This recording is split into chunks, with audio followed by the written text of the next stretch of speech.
Have you ever felt invisible to someone you always put first?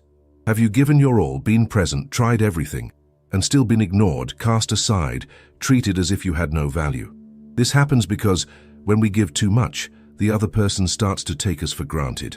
But what if I told you there's a way to turn this game around, without yelling, without begging, without chasing? In this video, I'll show you 9 Stoic attitudes that cause the reverse effect.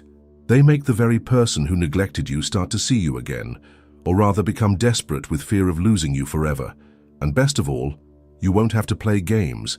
These attitudes are based on an ancient philosophy, Stoicism, which teaches how to gain respect, balance, and inner peace, even when the outside world tries to destabilize you. Stoicism was born over 2,000 years ago, but it's more relevant than ever. And do you know why? Because it teaches something rare nowadays, the power to focus on what's within your control and let go of what isn't. For Stoics, it's not worth wasting energy trying to change the mind of someone who doesn't value you. Change starts within you in your actions, emotions, and reactions.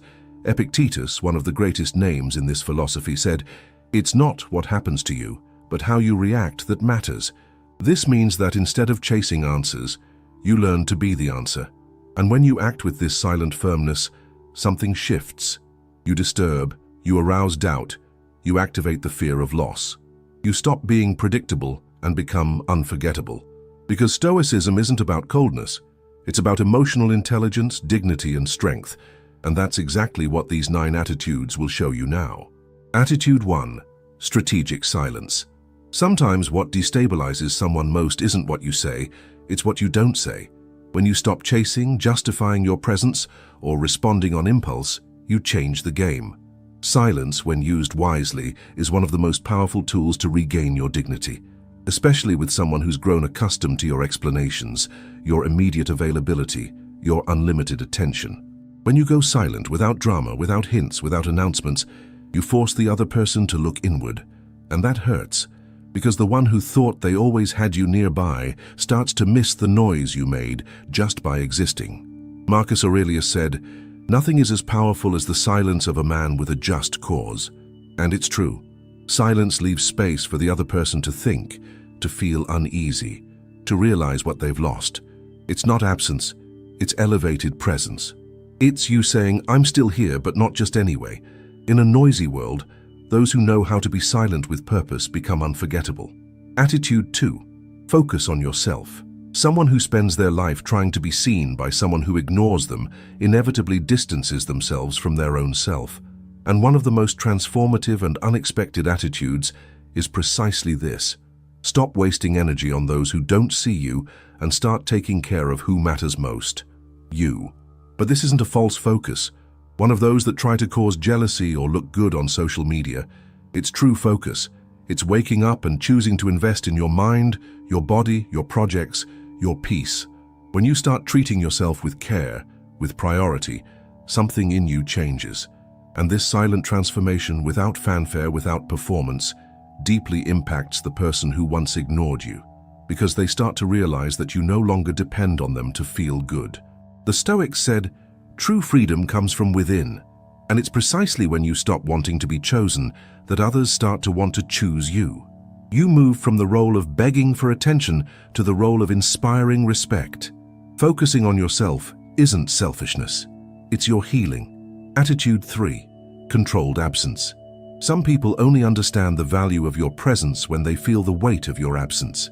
And this is one of the most elegant and effective Stoic attitudes. Knowing when to exit the scene, without scandal, without notes, without exposed hurt, just withdrawing peacefully. Controlled absence isn't punishment. It's a silent message that you won't stay where there's no respect. Someone who's used to your constant presence, your immediate response, your automatic giving, feels the impact when you simply stop being there. Not because you vanished in anger, but because you learned to protect yourself. Seneca said, "Sometimes to be noticed, you have to disappear." And disappearing with dignity is one of the most powerful ways to provoke reflection. When you stop being available to someone who doesn't value you, you create a void that even the most stubborn pride cannot fill. The right absence, at the right time, makes the one who underestimated you start to wonder if it's already too late. Attitude 4. Zero emotional reaction. Want to confuse someone who thought they had control over you? Don't react, don't explode, don't beg, don't explain. Just stay calm. This is one of the most difficult attitudes, but also one of the most impactful. Because someone who's used to your despair, your attempts to fix everything, your raw emotion, doesn't know what to do when they encounter serenity. Epictetus said, "Anyone can get angry. That is easy. But to be angry with the right person and to the right degree and at the right time, and for the right purpose and in the right way, that is not within everybody's power and is not easy." Zero emotional reaction isn't coldness. It's strength. It's mastery. It's you deciding that no one else will throw you off your center. And when the person provokes you and realizes you're not reacting like before, the lack of control shifts sides. Your peace starts to bother them. Your maturity becomes a mirror. And the one who tested you now sees themselves exposed, reflected in your firmness. When you choose not to play anymore, the game simply ends. Attitude 5. Silent self-esteem. There is nothing more magnetic than someone who loves themselves in silence, without fanfare, without the need to prove anything to anyone. When you start to genuinely respect yourself, taking care of your appearance, your environment, your choices, that natural confidence shines through, and the one who once underestimated you starts to notice, because silent self-esteem doesn't need a stage. It's perceived in the way you walk, the tone of your voice, the sparkle in your eyes. Marcus Aurelius said, "The best revenge is to be unlike him who performed the injury." And that's exactly it. Before you bent over backward trying to be accepted, now you expand because you've become whole. Self-esteem changes the frequency of your presence. It makes you choose your companions better, move away from what weakens you, and get closer to what strengthens you. And when you treat yourself as a priority, the world starts to do the same, including someone who once didn't see your worth. Attitude 6. Unbreakable boundaries. Nothing changes an unbalanced relationship more than the firmness of a boundary. When you finally decide what you no longer accept and uphold that decision, something powerful happens. The one who used to test your patience begins to realize that the game has changed, because you are no longer available at any cost. Setting boundaries isn't pushing people away. It's protecting your peace. It's clearly drawing the line on how far the other person can go. And yes, many will try to cross that line, make you feel guilty for saying no. But Stoic firmness does not bend to manipulation. Epictetus said, "It's not what happens, but how you react that matters." And reacting with boundaries is an act of self-love. Whoever can't handle your firmness reveals that they were only there for the benefit of your fragility. But those who respect you understand and adapt. Clear boundaries don't push away true love. They only filter out those who weren't willing to offer the same in return. Attitude 7. Selective generosity. Being generous is noble, but being generous to everyone, including those who don't reciprocate, is an invitation to exhaustion. Selective generosity is one of the smartest attitudes you can adopt. It's about stopping spending time, attention, and energy on those who only approach when they need something. It's about offering the best of you only to those who truly value it. Seneca said, "Generosity is a virtue, but it must be guided by reason." When you become more discerning with whom you share your affection, people begin to understand that your presence is no longer guaranteed, and that changes the dynamic. The one who once saw you as an inexhaustible resource begins to recognize the privilege of having access to what you offer.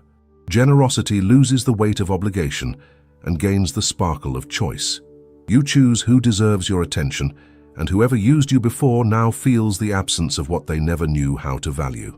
Attitude 8. Powerful indifference. Few things dislodge someone more than the indifference of someone they once cared about.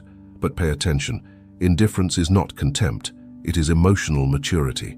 It is you choosing not to react anymore to the stimuli of someone who used to destabilize you. When you stop caring about what the person does, thinks, or says, something changes in the balance of the relationship. The other person loses control because what used to shake you no longer has an impact. Epictetus taught, "Don't spend your energy trying to please someone who doesn't have the capacity to value you." And that's it. Powerful indifference doesn't come from anger, but from awareness. It's understanding that your peace is no longer for sale, that your attention will no longer be wasted. And when the person realizes they've lost the power to affect you, they start to feel a void. Because whoever lives off controlling others becomes desperate when that control ends. Your indifference in this case is freedom. It is healing. It is the end of emotional dependence. Attitude 9. Unshakable self-confidence. There is no more irresistible posture than that of someone who knows who they are and acts from that place. When you develop true self-confidence, based on your inner worth and not on external approval, you become emotionally independent. And that changes everything. You walk into a room and don't need to prove anything. Your presence already speaks for itself. Marcus Aurelius said, "Self-reliance is not arrogance, it is wisdom." And wisdom is exactly what emanates from those who do not seek validation. When you stop waiting for recognition and begin to move with firmness, with clarity, with purpose, even those who ignored you before start to notice.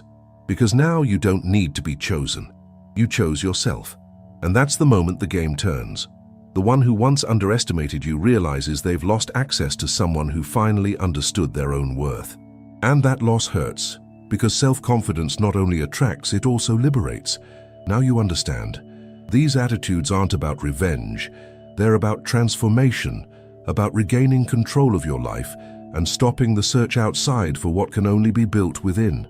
When you practice strategic silence, invest in yourself, set boundaries, and nurture your self-confidence, you change. And when you change, the world around you starts to respond differently. Those who underestimated you feel it. Those who ignored you notice. Those who lost you regret it. But none of that matters anymore, because now you see yourself. You are enough for yourself. And that's exactly where true power lies, living in peace without needing to be accepted, chosen, or validated by anyone. If this resonated with you, comment below which of these attitudes you'll apply first. Like, share, subscribe for more videos like this. And remember, whoever didn't value you yesterday might be the one who regrets it most tomorrow, when you finally learn to value yourself.